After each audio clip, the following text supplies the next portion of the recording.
வணக்கம் தனுசு ராசி நண்பர்களே. வரக்கூடிய ஆவணி மாசத்துல உங்களுக்கு எந்த மாதிரியான பலன்கள் இருக்கும் அப்படிங்கிறத தான் நாம இப்ப பார்க்க போறோம். உங்களுடைய ராசிக்கு சனி பகவான் நல்லா தான் இருக்காரு. சனி பகவான் நல்லா இருந்தாலே வாகன சம்பந்தப்பட்ட நன்மைகள் கிடைக்கும். இப்போ ஒரு சிலருக்கு வீடு வாங்கணும்னாலும் வாங்கலாம், கட்டணும்னாலும் கட்டலாம், அல்லது வண்டி வாகனங்கள் வாங்கணும்னாலும் வாங்க முடியும். எப்பயோ ஒரு சொத்துக்கள்ல வில்லங்க இருந்தால் அந்த சொத்துக்களை நம்ம இப்போ மீட்டணும்னு நினைச்சாலும் மீட்ட முடியும். இது தசாபுத்தி நல்லா இருக்கிறவங்களுக்கு கண்டிப்பாக இந்த மாதிரியான பலன்கள்லாம் கைகூடும். ஒருவேளை தசாபுத்தி சரியில்லாதவங்களுக்கு மட்டும் அந்த சொத்து பொருளை வாங்குறதுக்குடைய வாய்ப்புகள் கொஞ்சம் குறைவாக இருக்கும்.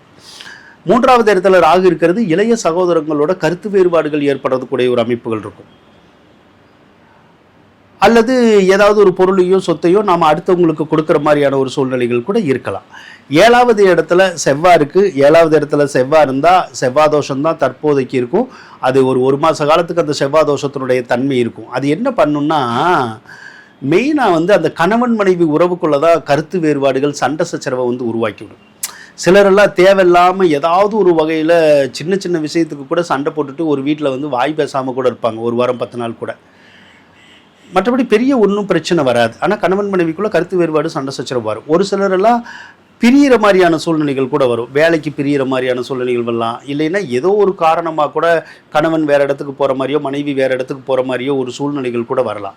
ஆக ஒரு சிலருக்கு கொஞ்சம் பிரிவினைகள் கூட ஏற்படுற மாதிரி இருக்கும். ஆனால் மிகப்பெரிய பாதிப்பு அப்படிங்கிறது இருக்காது.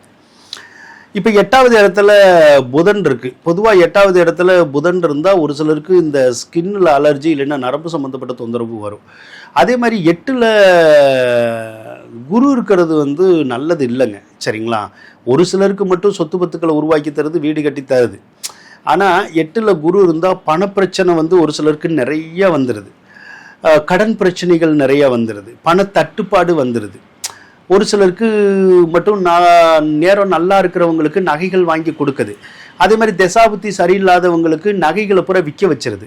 கோர்ட்டு கேஸு, வம்பு வழக்குகள் வந்துடுது. ஒரு சிலருக்கு கல்லீரல் தொடர்புடைய பிரச்சனை, கணையம் தொடர்புடைய பிரச்சனை, அதெல்லாம் இந்த காலத்தில் தான் வரும், மஞ்சக்காமால் வர்றதெல்லாம்.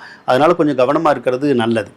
ஒரு சிலருக்கு இந்த லாட்ரி, ரேஸு, சூதாட்டம், ஷேர் மார்க்கெட்டு, தயவு செய்து இந்த லைன்லாம் போகாதீங்க. போயிட்டு அப்புறம் காசு போச்சேன்னு நினச்சி உட்காந்து அழுதுகிட்டு இருக்கக்கூடாது.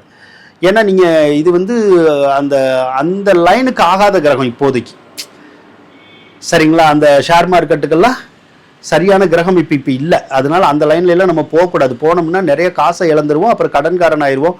அப்போ மற்றவங்ககிட்ட எல்லாம் ஒருத்தரும் ஷேர் மார்க்கெட்டில் அடுத்தவங்ககிட்ட காசை வாங்கி எல்லாம் போட்டு விட்டுறாங்க. அப்படி போடுற போது பார்த்தீங்கன்னா அந்த காசு நஷ்டம் அடைஞ்சிரும். அப்போ மறுபடியும் நம்ம அவங்களுக்கு அந்த பணத்தை கொடுக்கணும்ல.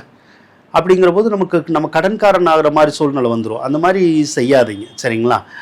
அதனால இது பணத்தினால பிரச்சனைன்னு காமிக்குது. பணத்தை யார்கிட்டயா கொடுத்துருந்தாலும் வாங்க முடியறதில்ல, வாங்கியிருந்தாலும் கொடுக்க முடியறதில்ல.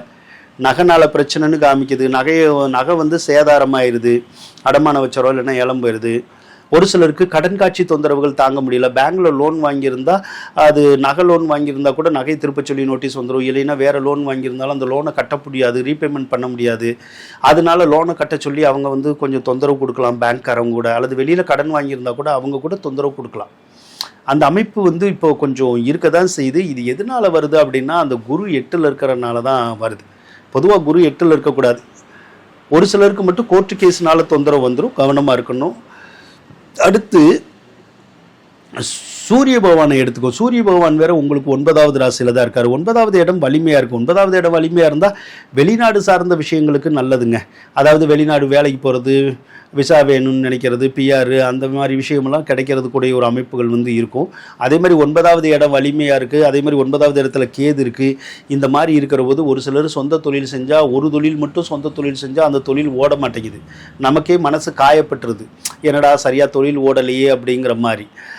அதே மாதிரி 2-3 தொழில் பண்ணிக்கிட்டு இருக்கவங்களுக்கு ஒரு தொழில் மட்டும் ஓடலை, மற்ற தொழில் ஓடுது.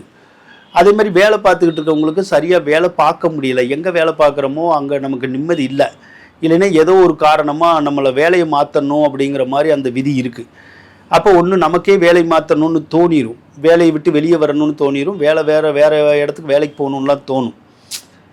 அப்படி தோணுச்சுன்னா நம்ம வேறு இடத்துக்கு வேலை பார்த்துக்க போகிறது நல்லது. ஏற்கனவே இருக்கிற இடத்துல இது இருக்க விடாது.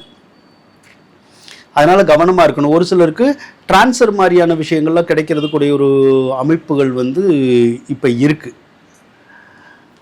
சுக்கிர பகவானை எடுத்துக்கிட்டோம்னா உங்களுக்கு 6 மற்றும் 11 கூடிய கிரகம் தான். பொதுவாக 6ஆம் அதிபதி நீச்சமாகிற போது ஏதாவது நோய் நொடி வந்துடும். ஒரு சிலருக்கு இந்த சுகர் சார்ந்த நோய், சளி, இருமல், டஸ்ட் அலர்ஜி, இந்த தலைவலி, வைத்தவலி, கல்லடப்பு மாதிரி, ஒரு சிலருக்கு ப்ரெஷர் மாதிரிலாம் கூட வரதுக்கூடிய ஒரு அமைப்புகள் இப்போ இருக்கும். மற்றபடி ஒன்றும் பெரிய பாதிப்புகள் அப்படின்னு சொல்லி ஒன்றும் வராது. எனக்கு தெரிஞ்சு பொதுவாக பொருளாதார கஷ்டங்கள் கொஞ்சம் இருக்கும். அது படிப்படியாக தான் மாறும். நீங்கள் கொஞ்சம் வெயிட் பண்ணணும். நன்றி நண்பர்களே.